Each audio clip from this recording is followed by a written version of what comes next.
Welcome to the Nevis Newscast for Thursday, October 11th, 2018. I'm Donis Wilkinson-Keynes. Today, Thursday, October 11th, the Legal Department in the Nevis Island Administration hosted a presentation on the Integrity in Public Life Ordinance at the St. Paul's Anglican Church Hall. Members of the civil service and the general public were present. Cabinet Secretary Stedman Truss delivered remarks on behalf of Premier the Honourable Mark Brantley. The very name itself seems to engender a kind of fear for some persons, but it ought not to be. Today's seminar seeks to allay all those fears and to sensitize us, those of us in public life, and in particular, the leaders, as the way we should conduct ourselves. It is simply about good governance. It is one of the planks of the Nevis Island Administration, which we feel will help move this country forward, especially as it relates to accountability, responsibility, and transparency. In short, it is telling us how leaders ought to behave.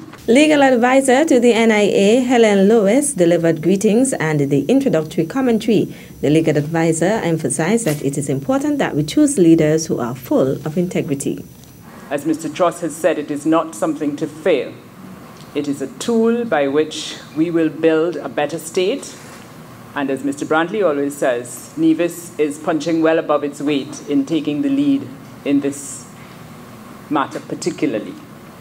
Other countries in the Caribbean have introduced their legislation but have not enforced it, have not brought it into operation. We are seeking to take it one step further. And we hope that we will have full participation. As Mr. Truss also said, if there are things that don't work, we can go back to the drawing board. But we think that focusing on what it means and what it is intended to do is really important. Fighting corruption has become almost a code word for toppling governments and for changing the status quo. But it is really important that we choose leaders who are full of integrity, who are committed to the benefit of their people, committed to the building of a nation that is founded on proper principles of integrity, honesty, truth, loyalty, commitment, an understanding of what it is to be part of the state. The duties under the Integrity in Public Life Ordinance were laid out by Legal Counsel in the Legal Department, Althea Campbell. The presentation concluded with the offences, penalties, and criminal proceedings of the Integrity in Public Life Ordinance, which was done by Senior Legal Counsel at the Legal Department, Wanda Nisbet Brown. This morning's activity was chaired by Legal Assistant at the Legal Department, Theon Truss. The St. Thomas's Primary School is among 11 of the island schools which will benefit from a donation made earlier today by an entity dubbed Read, Lead, Learn. The presentation was made by Donna Bock, who explained what inspired her to create the organization. For nearly a decade, my family has been traveling to the beautiful island of Nevis. While staying on the Four Seasons property, I've spoken to many people about the island and its children. They all voiced the children needed reading books and tablets. Ironically, while I was at Sunshine's enjoying lunch in a Killer Bee, I started chatting with a wonderful woman named Tamika Lawrence. I told her my plans for the children of this beautiful little island. She loved my ideas. We then exchanged emails and phone numbers. And little did I know that she was in the same office building as the Honorable Premier Brantley. That was in 2015. Today, my dream has come true. Tamika plays a significant role in the organization and its mission, as well as Vernice Kelly Anton from the Four Seasons Resort. Buck also explained how she finally decided to make the donation of hundreds of books to the St. Thomas's Primary School. I vividly remember when I was traveling on the island and was at the old church on the hill. I looked down and saw the children happily playing at recess. I thought to myself, this is a school I will donate books to, not even knowing the school's name. Fast forward to 2018, and here we are, working hard today to positively impact the future for these students.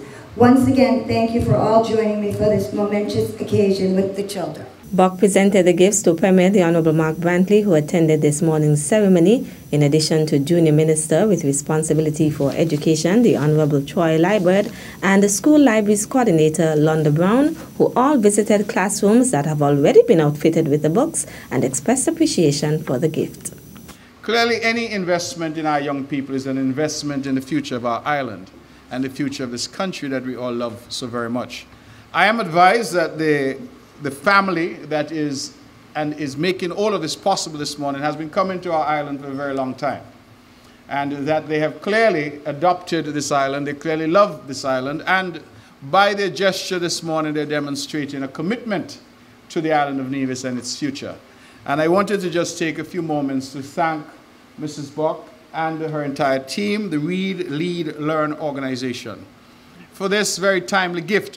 And I wanted to take the opportunity to say thank you on behalf of the people of Nevis, the government of Nevis. In addition to the donation of books to the St. Thomas's Primary School, Buck and her partners from Read, Lead, Learn, accompanied by Premier the Honorable Mark Brantley and the Junior Minister Troy Liburd, also presented 12 computer tablets each to the St. Thomas's Primary School, Charlestown Primary School, Maud Cross Preparatory School, Nevis Academy, Ivor Walters Primary School, Cecily Brown Integrated School, Elizabeth Pemberton Primary School, Jocelyn Liburd Primary School, St. James's Primary School, and BOJN Primary School.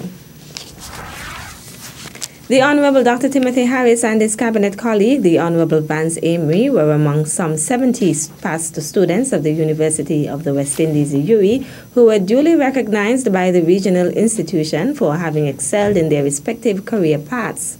The ceremony to honor the university's 70 outstanding alumni was held on Wednesday, October 10th at the Quadrangle on the main campus of the University of the West Indies, Caville campus. It formed part of UWI's celebratory activities being held in recognition of its 70th anniversary of service and leadership across the region. The ceremony was held under the patronage of Her Excellency, the Governor-General of Barbados, Dame Sandra Mason, who was also among those recognized.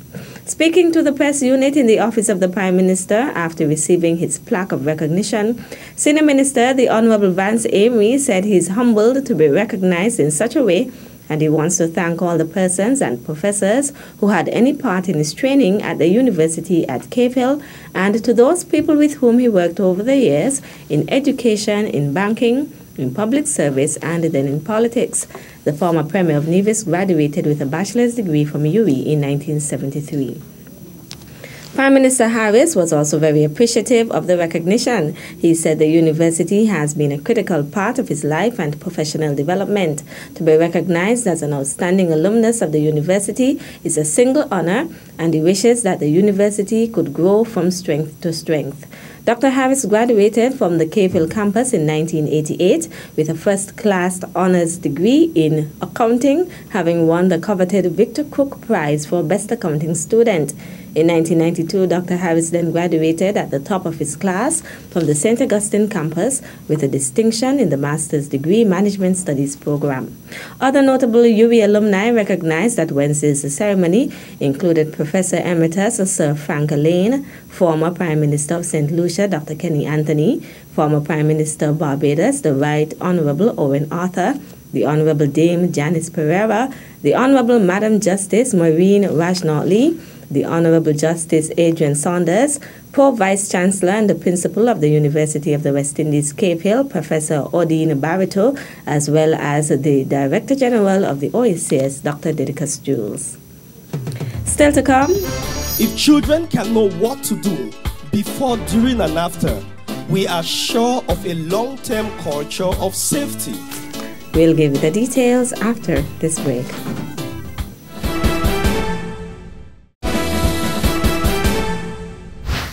Welcome back. The Nevis Disaster Management Department and the National Emergency Management Agency, NEMA, are this week observing International Day for Disaster Risk Reduction. The Nevis Disaster Management Department began its week of activities with an open day on Monday, October 8th. On Wednesday, October 10th, the department took its public awareness campaign to the Charlestown waterfront. International Day for Disaster Reduction is held annually on the 13th of October. Celebrates the way that people and communities around the world reduce their exposure to disaster and raises awareness about the risk that they may face. This includes disaster prevention, mitigation, and preparedness.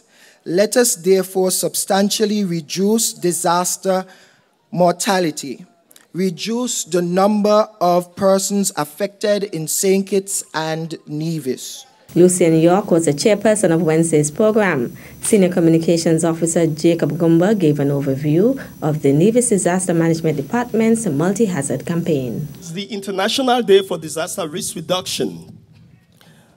The 13th of October is actually the day of the preparation. But what we do today, we involve the school to play a role as part of that program.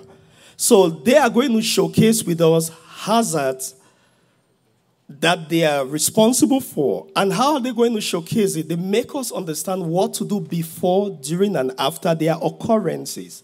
If children can be ready, then we know the society is greater in resilience.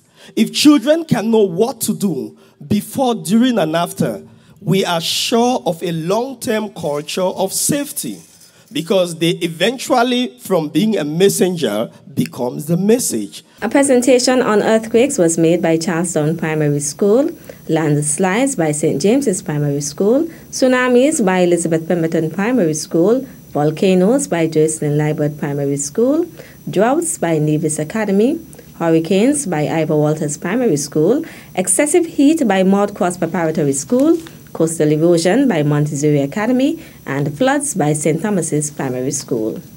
I am pleased to observe the continued and creative involvement of our primary schools in being messengers of safety procedures, and would like to encourage you, teachers and students, to continue this positive venture. They are reminding us that there are other likely disasters other than hurricanes, earthquakes, tsunamis that we are to be prepared for. At this junction, we are pleased to invite one and all to continue to participate in our week of activities to celebrate disaster risk reduction. Let us remember that disaster can strike at any time, so always be prepared. The Nevis Disaster Management Department also partnered with the Royal St. Christopher and the Nevis Police Force and the St. Kitts and Nevis Fire and Rescue Services for Wednesday's exercise. Meantime, ahead of this week's activities, a seismic research team from the University of the West Indies, UWI, visited the Federation. The National Emergency Management Agency extended an invitation to the UWI Seismic on Trinidad to be a part of our public awareness campaign.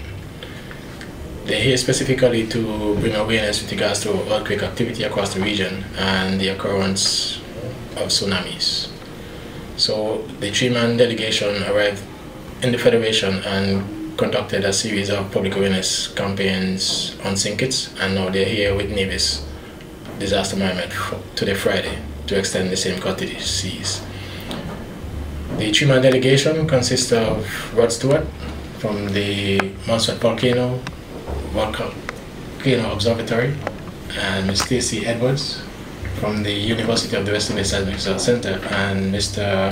Clevon Ash, also from the University of the West Indies Seismic Research Center. Prior to this activity, we spent an hour at the Charlestown Primary School, where we interacted with the students. The Charlestown Primary School is an integral part of our public awareness campaign, as they are the champions for earthquake.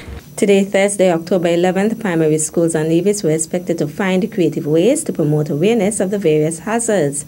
The week of activities in observance of International Day for Disaster Risk Reduction will culminate on Saturday, October 13th, with a broadcast message by the minister responsible for disaster management, as well as worship at the Charlestown Methodist Church on Sunday, October 14th, when the Nevis Disaster Management Department will make a presentation. That's how we ended this edition of the Nevis Newscast. On behalf of all of us here at the Department of Information, thank you for viewing.